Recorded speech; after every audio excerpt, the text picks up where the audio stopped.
ଜାଡ଼ରେ ଥରୁଛି ସାରା ରାଜ୍ୟ। ୟାରି ଭିତରେ ଅସମ୍ଭାଳ ଶୀତ ଲହରୀରେ ଥରୁଛି ସାରା ମୟୂରଭଞ୍ଜ। ପ୍ରକୃତିର ଏହି ଭୟଙ୍କର ରୂପ ମଧ୍ୟରେ ଶିମିଳିପାଳରେ ଭାଙ୍ଗିଛି 12 ବର୍ଷର ପୁରୁଣା ରେକର୍ଡ। ଉପର ବାରହାକାମୁଡ଼ାରେ ତାପମାତ୍ରା -1 ଡିଗ୍ରୀ ସେଲସିୟସରେ ପହଞ୍ଚିଛି।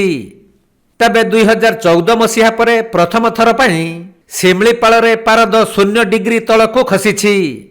ଗତ ବୁଧବାର ଓ ଗୁରୁବାର 2 ଦିନ ଧରି ଉପର ବାରହାକାମୁଡ଼ାରେ ତାପମାତ୍ରା 0 ଡିଗ୍ରୀ ରହିଥିଲା। ଫଳରେ ବିଭିନ୍ନ ଉଚ୍ଚ ପାହାଡ଼ିଆ ଅଞ୍ଚଳରେ କାକର ଜମି ତୁଷାରପାତ ହୋଇଥିବା ପରି ଭ୍ରମ ସୃଷ୍ଟି କରୁଛି। ଘାସ ଗାଲିଚା ଓ ଗଛପତ୍ର ଉପରେ ତୁଷାରର ଧଳା ଆସ୍ତରଣ ଦେଖିବାକୁ ମିଳୁଛି। ତେଣୁ ଶିମିଳିପାଳରେ ଜାଡ଼ର ପ୍ରଭାବ ସର୍ବାଧିକ ଅନୁଭୂତ ହେଉଥିବା ବେଳେ ଶୀତ କଷ୍ଟରୁ ଲାଘବ ପାଇବା ପାଇଁ ଲୋକମାନେ ଗରମ ପୋଷାକ ପିନ୍ଧିବା ସହିତ ନିଆଁ ଜାଳି ନିଜକୁ ଗରମ ରଖୁଛନ୍ତି।